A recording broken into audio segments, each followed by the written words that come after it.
Assalamualaikum warahmatullahi wabarakatuh.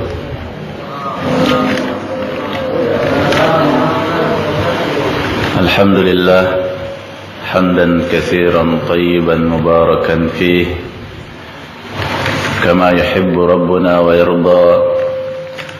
Ashhadu an la ilaha illallah wahdahu la syarika lah wa ashhadu anna Muhammadan abduhu wa rasuluh sallallahu alaihi wa ala alihi wa ashabihi wa man tabi'ahum bi ihsanin ila yaumiddin, amma ba'du. Ke pembahasan berikutnya masih bab tentang apa-apa yang datang berkaitan dengan dukun dan yang semisalnya. Wa qala Abul Abbas Ibn Taimiyah, dan berkata Abul Abbas Ibn Taimiyah. Abul Abbas ini kunyah beliau, bukan berarti beliau punya anak namanya Abbas. Beliau tidak punya anak karena beliau tidak menikah. Selama hidupnya tidak pernah menikah. Ibn Taimiyah Ahmad Ibn Abdul Halim Ibn Abdissalam Ibn Taimiyah. Bukan tidak menikah karena seperti apa yang dilakukan oleh pastor atau para biksu dan lain sebagainya dengan alasan ar-rahbanah, sibuk beribadah kemudian meninggalkan apa yang Allah Subhanahu wa taala berikan berupa kenikmatan duniawi. Bukan. Nah, karena beliau mungkin tidak menikah di antaranya dikarenakan jihad dengan ilmu. Wallahu a'lam, mungkin ada sebab-sebab yang lain. Disebutkan bahwasanya beliau tidak menikah tapi memiliki beberapa budak. Wa qala Abul Abbas Ibn Taimiyah, dan berkata Abul Abbas Ibn Taimiyah, al-arrafu ismun lil kahin wal munajjim wal rammal wa nahwihim. Al-arraf, dan ada hadisnya, man ata arrafan, barang siapa yang datang kepada arraf,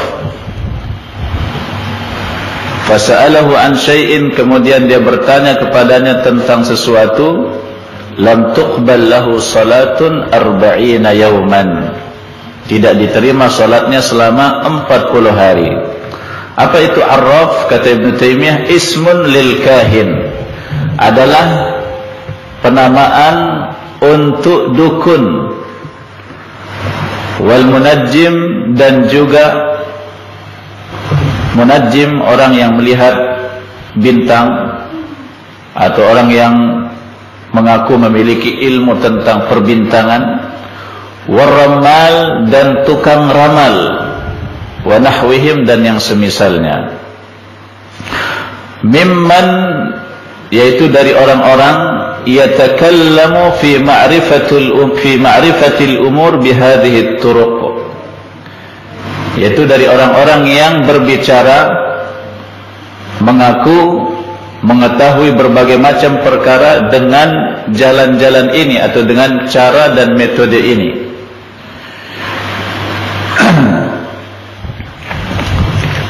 Para dukun atau tukang ramal, kemudian orang-orang yang mengaku mengetahui ilmu perbintangan, mereka untuk mendapat kepercayaan dari manusia ketika mengabarkan perkara yang gaib atau ingin melakukan berbagai macam sihir yang ingin mereka lakukan, mereka melakukan beberapa hal yang zahir, seperti mengaitkan apa yang mereka kabarkan dengan bintang, atau dengan garisan, atau dengan melihat kepada cangkir, atau membaca telapak tangan, garis telapak tangan, dan berbagai macam hal-hal. Kemudian dari itu mereka mengabarkan hal-hal gaib. Dan mereka kaitkan semua itu, padahal hakikatnya hal-hal ini tidaklah mengabarkan kepada mereka perkara gaib, namun yang mengabarkan mereka perkara gaib itu adalah jin dan syaitan. Apa yang mereka lakukan berupa melihat pergerakan bintang, atau meramal dengan melihat garisan tangan, atau melihat barakallahu fikum cangkir dan lain sebagainya, itu hanya sekedar tipuan atau sekedar wasilah yang dengannya mereka mengambil kepercayaan manusia. Pada hakikatnya semua ini tidak ada kaitannya dengan perkara gaib yang mereka kabarkan.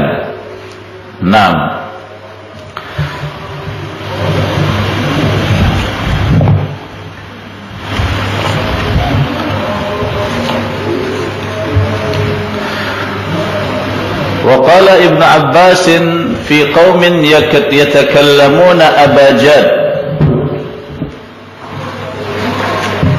Sebelum kita lanjut ke sini, kita baca penjelasan Syekh Shalih Al-Fauzan hafizahullah taala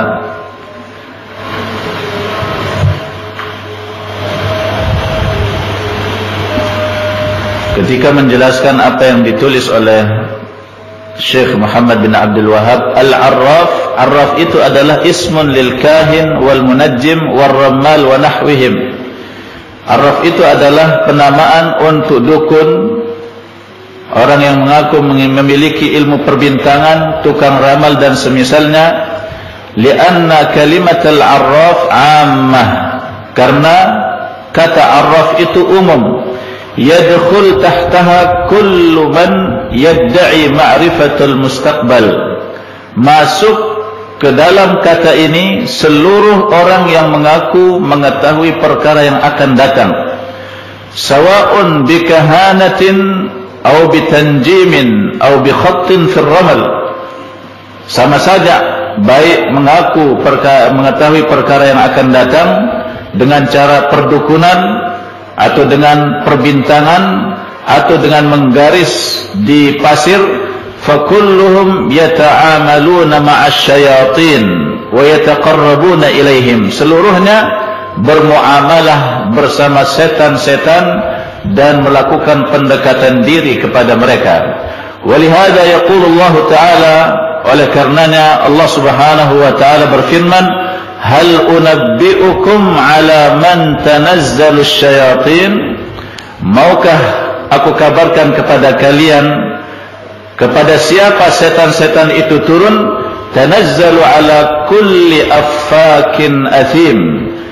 Dia turun, yaitu setan-setan itu turun kepada setiap pendusta athim yang banyak dosa. Yulquna as-sam'a wa aktsaruhum kadhibun. Mereka menyampaikan berita-berita yang mereka curi, yaitu dari langit, dan kebanyakan mereka adalah para pendusta. Wa hadza yadkhul fihi al-kahin wal munajjim wal rammal wal arraf.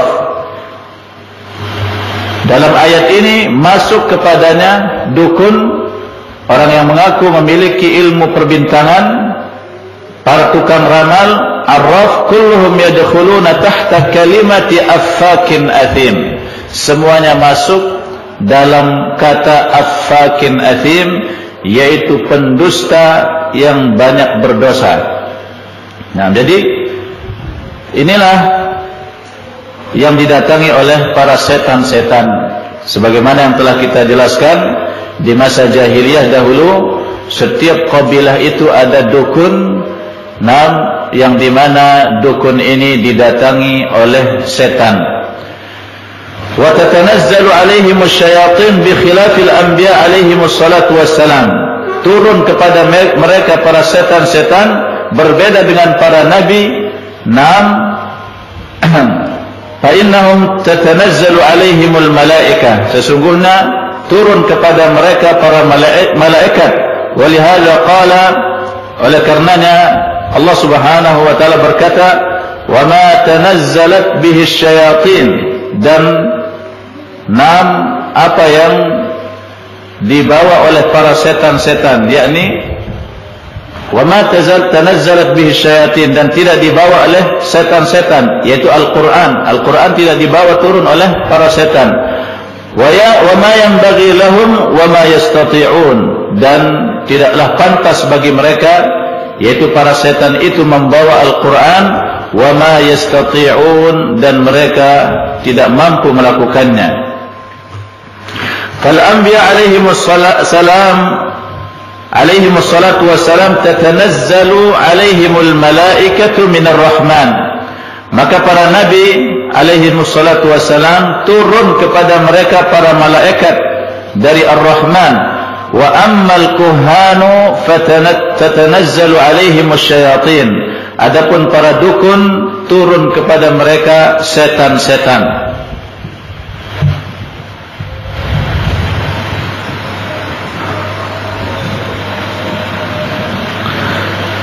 Kemudian wa qala Ibnu Abbas fi qaumin yaktubuna abajad, dan berkata Ibnu Abbas tentang satu kaum yang menulis abajad, yaitu huruf-huruf, beberapa potongan-potongan huruf mereka tulis di kertas-kertas atau di tempat yang lain, dengan maksud untuk menyihir atau dengan keyakinan-keyakinan tertentu. Mereka meyakini huruf-huruf itu memiliki kekuatan, memiliki rahasia, nomor-nomor tertentu itu memiliki rahasia-rahasia, sehingga ketika mereka ingin melakukan sesuatu, maka mereka menulis huruf-huruf tersebut. Wa qala Ibnu Abbas fi qaumin yaktubuna abajad, dan berkata Ibnu Abbas tentang satu kaum yang menulis abajad, wa yanzuruna fin nujum, dan mereka melihat kepada bintang-bintang, ma ara man fa'ala dzalika lahu 'indallahi min khalaq. Ma ara ma'nahu ma adhunnu, aku tidak menyangka bahwasanya orang yang melakukan hal tersebut memiliki bagian di sisi Allah Subhanahu wa taala. Kata Syekh Shalih Al-Fauzan hafizahullah taala, laisa lahu nasibun minal jannati 'inda Allah azza wa jalla, dia tidak memiliki bagian, sedikit pun bagian dari surga di sisi Allah Subhanahu wa taala. Arti ma lahu 'indallahi min khalaq, dia tidak akan mendapatkan sedikit pun bagian di sisi Allah, artinya bagian surga. Wa ma'nahu annahu kafir, dan maknanya bahwasanya dia itu adalah orang kafir. Li'anna alladhi laysa lahu 'indallahi min khalaq huwa al-kafir, karena yang tidak mendapatkan bagian di sisi Allah Subhanahu wa taala itu adalah orang kafir.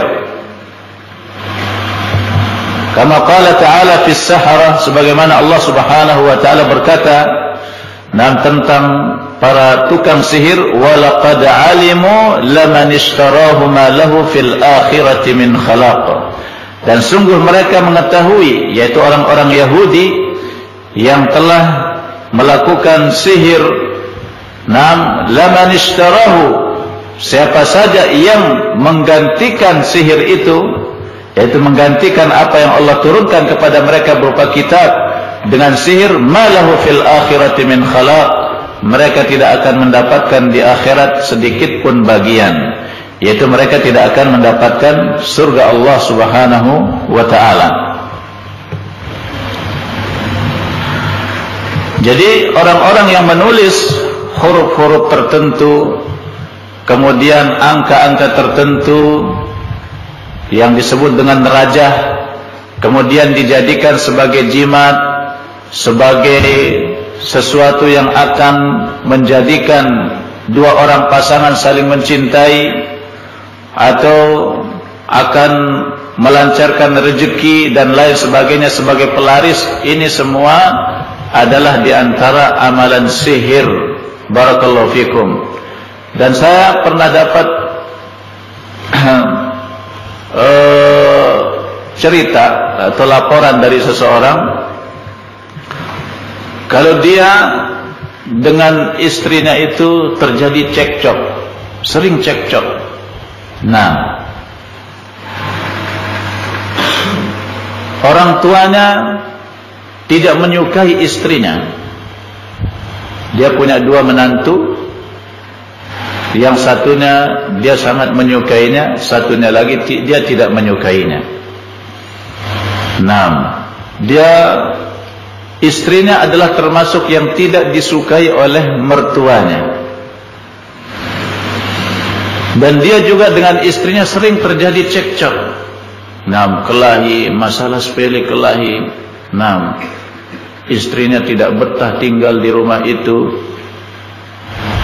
Akhirnya pada suatu hari dia menemukan kertas yang tulisannya huruf-huruf, potongan-potongan huruf, kemudian angka-angka yang tidak difahami arti dan maknanya. Kemudian dia pun mengirimkan foto dari apa yang dia dapatkan ini. Maka saya pun memberitahukan kepadanya, ini adalah sihir. Inilah yang menyebabkan hubungan antum dan istri antum itu tidak baik. Inilah yang menyebabkan antara hubungan istri antum dan orang tua antum itu tidak baik. Maka hancurkan dan musnahkan barang ini. Ini adalah sihir. Barakallahu fikum. Jadi inilah yang dimaksudkan oleh Ibnu Abbas radhiyallahu anhu dalam athar ini. Qala fi qaumin yaktubuna abajad, berkata Ibnu Abbas tentang satu kaum yang menulis abajad, wa yanzuruna fin nujum, dan mereka melihat kepada bintang, ma ara man fa'ala dzalika lahu 'indallahi min khalaq. Aku tidak menyangka, atau la a'lam, maknanya juga la a'lam, aku tidak mengetahui orang yang melakukan hal semacam itu di sisi Allah sedikit pun bagian. Artinya tidak ada bagian surga sedikit pun baginya. Maknanya dia adalah orang yang kafir. Adapun melihat kepada bintang, barakallahu fikum, itu ada beberapa keadaan. Yang pertama, orang yang melihat kepada bintang, ini disebutkan oleh Syekh Ibn Utsaimin dalam kitab Al-Qaulul Mufid. Kemudian dia berdalilkan dengan pergerakan bintang itu dan perjalanannya tentang kejadian-kejadian di bumi, dan meyakini bahwa bintang itulah yang mengatur berbagai macam urusan.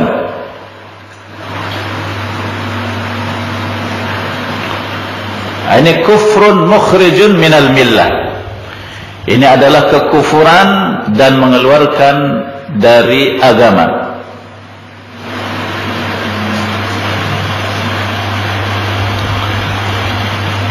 Tapi kalau hanya sebatas keyakinan bahwa itu hanya sebatas sebab, maka ini juga kekufuran, tapi bukan yang mengeluarkan dari agama.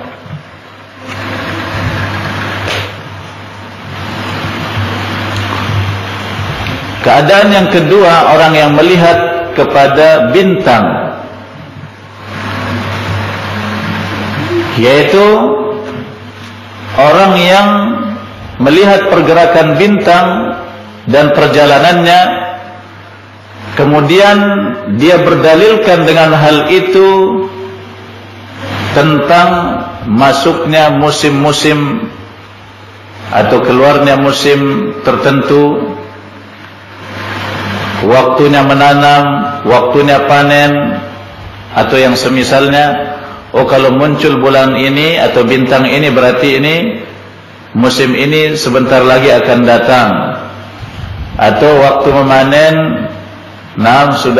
waktu menanam itu bagus, sudah saatnya tiba.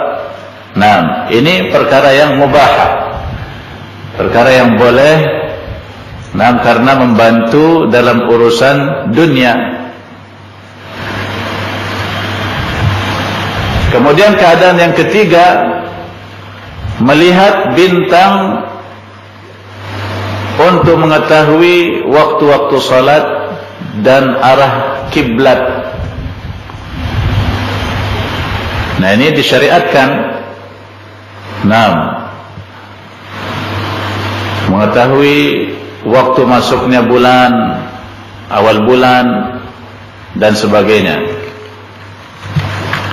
Adapun melihat bintang, kemudian dengan melihat bintang itu dia kaitkan berbagai macam kejadian, bagaimana rezekinya seseorang, bagaimana nasibnya seseorang ke depan, bagaimana dia cintanya, asmaranya, dan lain sebagainya, seperti yang dilakukan oleh mereka-mereka yang mengeluarkan di koran-koran atau di internet tentang ramalan zodiak, bintang ini Aries, apa namanya itu saya tidak tahu semua. Nah, itu adalah kesyirikan.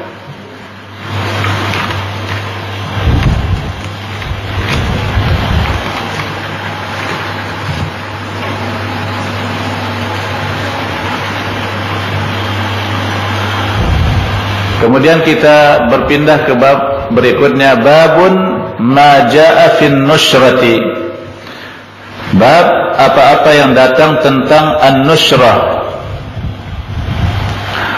Apa itu an-nushrah?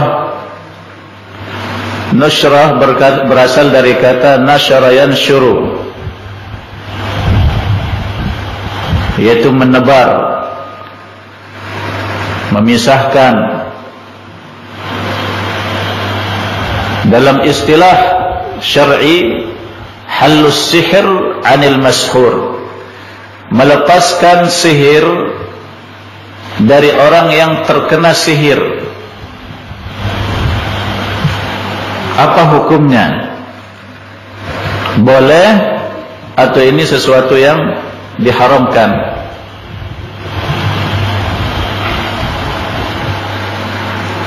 Tidak diragukan bahwasanya melepas sihir atau menghilangkan sihir dari orang yang disihir adalah diantara masuk dalam bab pengobatan, dan ini terdapat padanya keutamaan yang besar bagi siapa saja yang mengharapkan wajah Allah Subhanahu wa ta'ala. Karena sihir itu memiliki pengaruh terhadap badan, akal, jiwa, dan juga menyebabkan dada sesak. Orang yang terkena sihir itu berbagai macam hal yang dia rasakan. Nah, sehingga barakallahu fikum, melepaskan sihir itu dengan cara yang syar'i tentunya, dengan cara-cara yang diajarkan oleh Rasulullah sallallahu alaihi wasallam adalah perkara yang dianjurkan.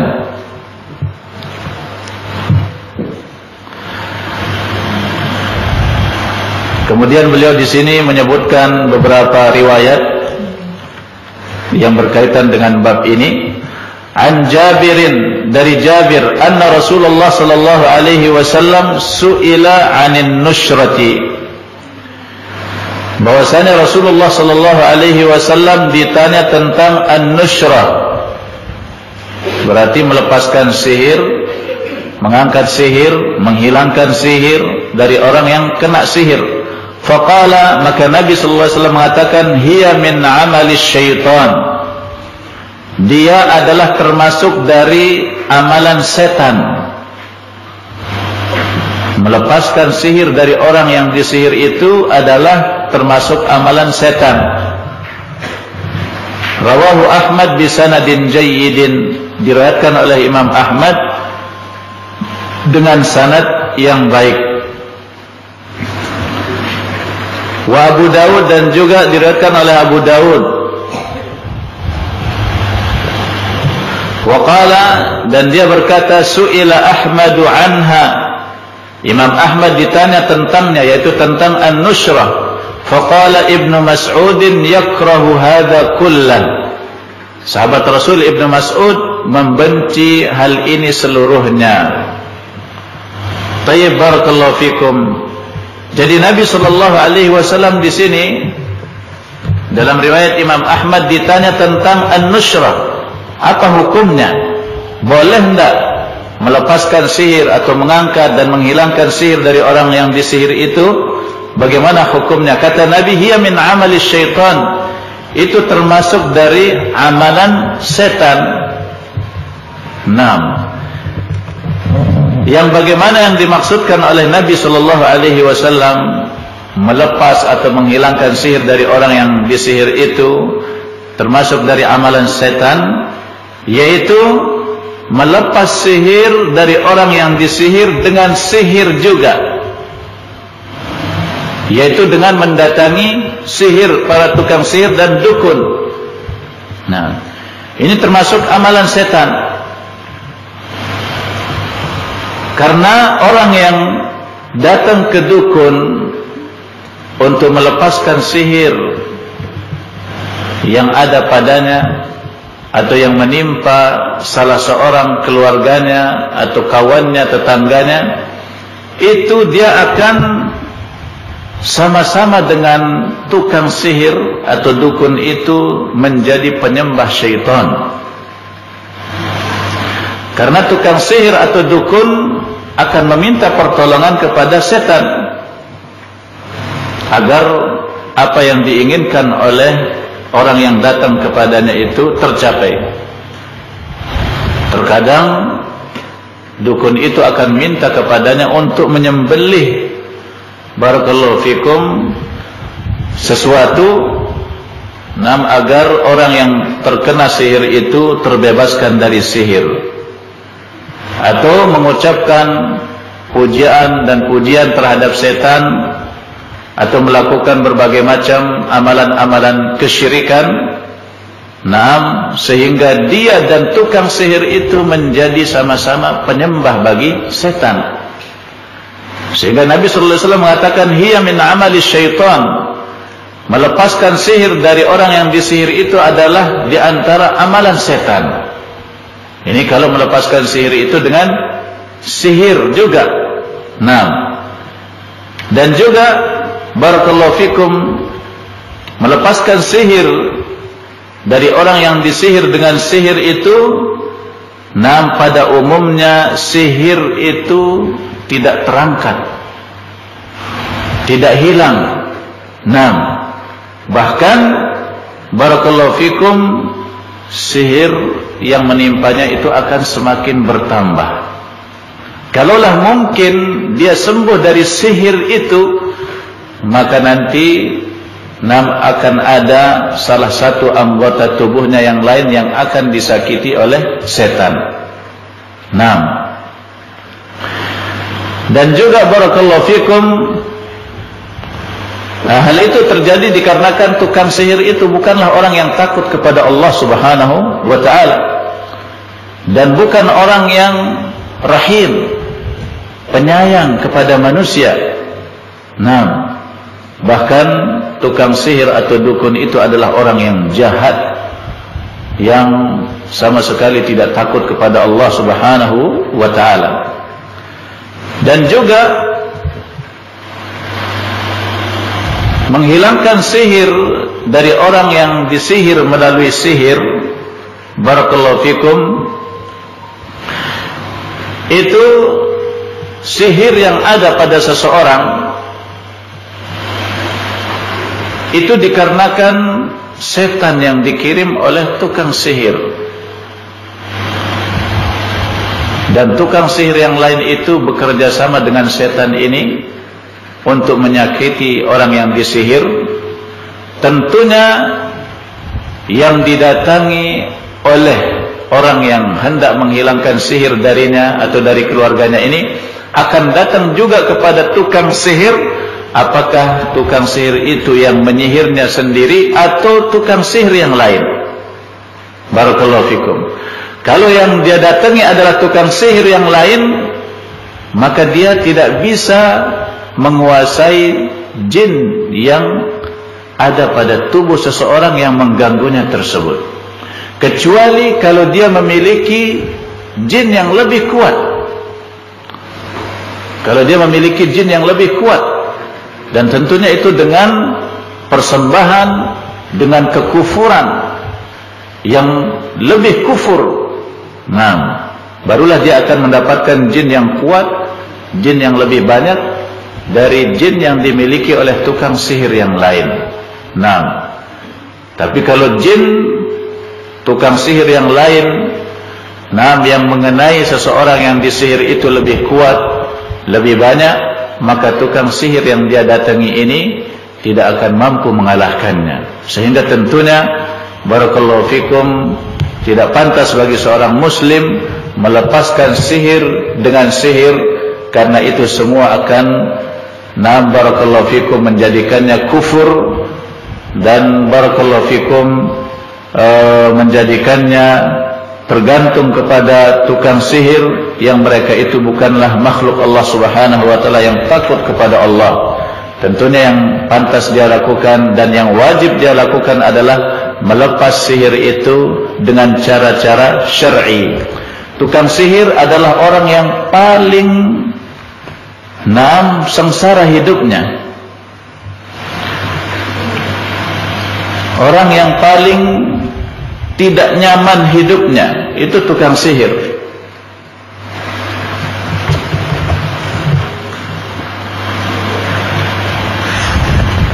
Saya akan menyebutkan di sini, membacakan kitab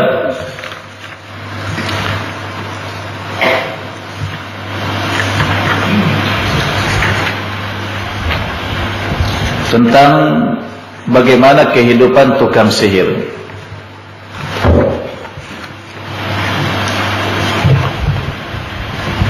Kitab ini karya Syekh Muhammad bin Abdullah al-Imam,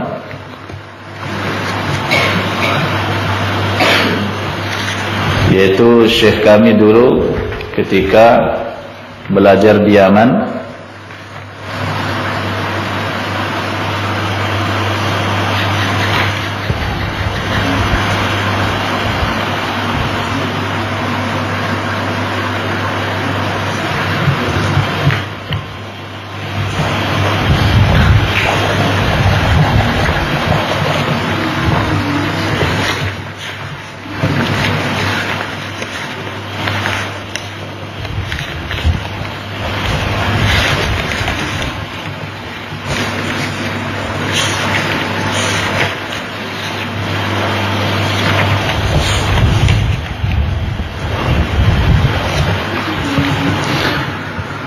Hayatus sahir, at'asu hayatin hayatus sahir. Kehidupan yang paling sengsara adalah kehidupan tukang sihir. Naam. Akhil muslim, saudara muslim, inna anwa'is syaqa wa ta'asa fi hayatis saharati kathiratun. Saudara muslim, sesungguhnya berbagai macam jenis kesusahan, kesengsaraan hidup bagi tukang sihir itu banyak. Wa sa'adhkur ba'daha, dan aku akan menyebutkan sebagiannya. Satu, as-sahir ya'ishu fi khawfin da'imin. Tukang sihir itu, dukun itu, dalam hidupnya selalu dalam ketakutan yang terus menerus.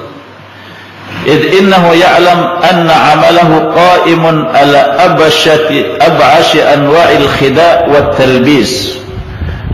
Karena dia mengetahui bahwasanya perbuatannya dibangun di atas sejelek-jelek penipuan.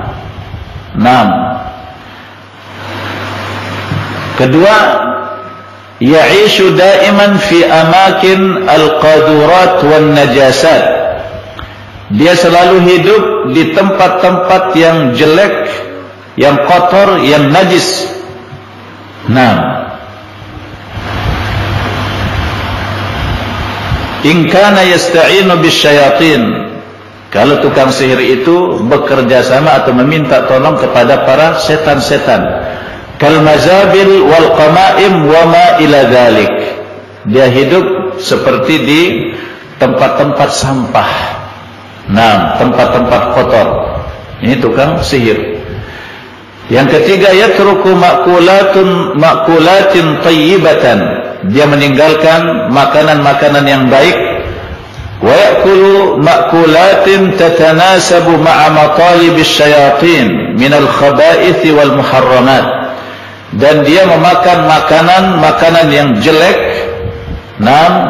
yang buruk, yang haram sesuai dengan keinginan dan permintaan setan-setan.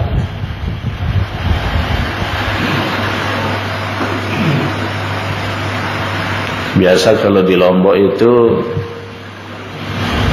barakallahu fikum, atau di Bali disebut dengan leak. Dia terbang kalau malam hari, cari bangke, cari yang busuk-busuk, kemudian itu yang dia makan.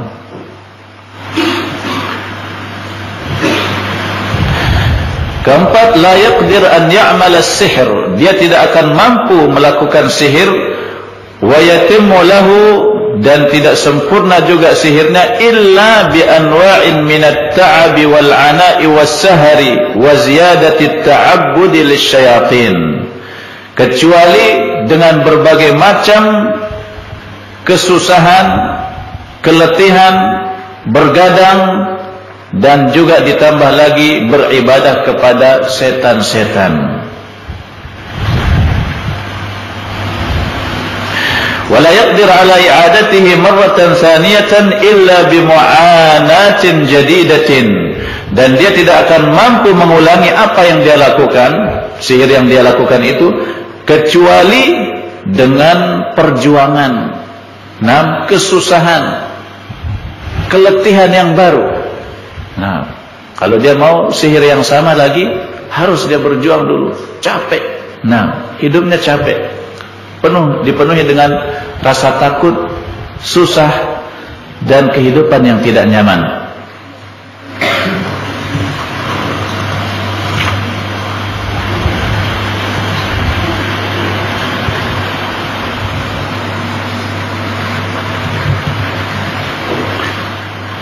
Kelima, asyayatin yadfa'uhu ila istimrariyati fil amal. Setan akan mendorongnya, memotivasinya untuk terus-menerus melakukan amalan tersebut. Wa yuhaddiduhu in taraka, dan mengancamnya kalau dia meninggalkannya, bi anwa'in minal 'uqubat, dengan berbagai macam hukuman-hukuman. Fayabqa fi shiddatil mu'anat wa tahta tahdidatis syayatin, sehingga tukang sihir itu terus-menerus berada pada kesusahan, ketidaknyamanan, dan di bawah ancaman-ancaman para setan. Jadi takut yang terus-menerus, hidup di tempat-tempat yang jelek, yang kotor, najis, makan makanan yang jelek dan diharamkan sesuai dengan permintaan setan-setan, dipenuhi dengan capek, letih, bergadang dan beribadah, tunduk patuh kepada para setan, dan terus-menerus di bawah ancaman para setan-setan, ditakuti. Kalau dia mau tobat, meninggalkan perdukunan atau sihir, dia akan diancam oleh para setan-setan. Ada seorang tukang sihir dari Yaman. Itu dulu dia seorang dukun yang terkenal. Allah Subhanahu wa ta'ala beri dia hidayah. Setelah itu dia diancam untuk dibunuh, diancam istrinya untuk dibunuh, diancam anaknya untuk dibunuh. Berbagai macam ancaman-ancaman bertubi-tubi datang kepadanya. Kalau seseorang tidak kuat dan tidak mendapatkan pertolongan dari Allah Subhanahu wa taala, mungkin dia akan berbalik melakukan sihir, karena dahsyatnya ancaman tersebut. Wala haula wala quwwata illa billah.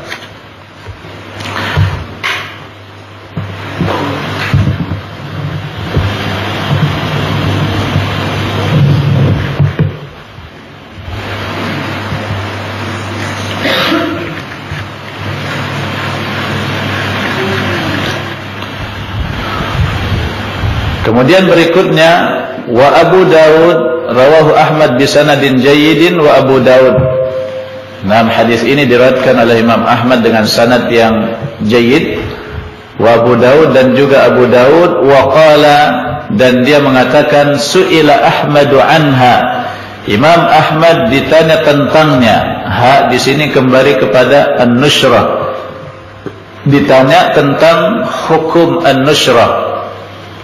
Faqala, maka Imam Ahmad mengatakan, Ibnu Mas'udin, yaitu Abdullah ibn Mas'ud, sahabat Nabi, yakrahu hadza kullahu. Ibnu Mas'ud membenci hal ini semuanya, yaitu membenci an-nushrah, menghilangkan atau mengangkat sihir dari orang yang terkena sihir. Dan lafzul karahah, barakallahu fikum, indal mutaqaddimin, lafaz karahah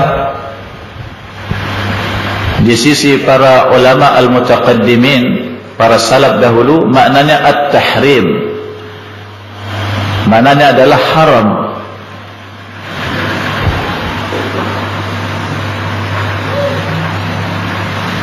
Jadi kalau disebutkan hukumnya makruh, maka itu adalah perkara yang haram. Dalam surat Al-Isra, Allah Subhanahu wa taala berfirman, wa qada rabbuka alla ta'budu illa iyyah wa bil walidaini ihsana imma yablughanna 'indaka al-kibara ahaduhuma aw kilahuma fala taqul lahumā uffin wa la tanharhumā wa qul lahumā qawlan karīmā واخفض لهما جناح الذل من الرحمة وقل رب ارحمهما كما ربياني صغيرا, sampai ayat barakallahu fikum kullu dzalika kana sayyi'uhu 'inda rabbika makruha. Setelah Allah Subhanahu wa taala menyebutkan perkara-perkara yang diharamkan berupa perzinaan, membunuh anak karena takut miskin, makan riba, makan harta anak yatim, berucap tanpa ilmu, dan lain sebagainya dari apa-apa yang diharamkan. Allah Subhanahu wa taala kemudian menyebutkan kullu dzalika kana sayyi'uhu 'inda rabbika makruha. Semua itu kejahatannya adalah di sisi Rabbmu perkara yang makruh, yaitu diharamkan. Diharamkan artinya makruh di sini diharamkan. Jadi Ibnu Mas'ud radhiyallahu anhu yakrahu hadza kullah, membenci hal ini seluruhnya. Membenci di sini maknanya mengharamkan seluruhnya, yaitu mengharamkan an-nushrah, menghilangkan atau mengangkat sihir dengan sihir.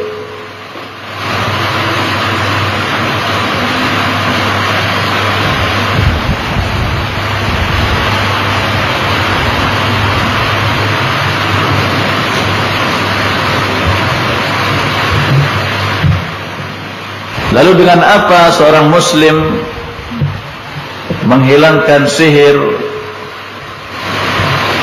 yang menimpanya atau menimpa keluarganya. Ini insyaallah kita akan bahas pada pertemuan berikutnya, karena pembahasan bab ini masih panjang. Naktafi bihadzal qadar, nas'alullaha an yu'afina wa an yahfazana min as-sihr was-sahara wa min al-kahanati wal-kuhan, wa nas'aluhu al-hifz min asy-syayatin al-maridin, innahu waliyyu dzalika wal qadir alaih. Subhanakallahumma wa bihamdika asyhadu an la ilaha illa anta astaghfiruka wa atubu ilaik. Wassalamu alaikum warahmatullahi wabarakatuh.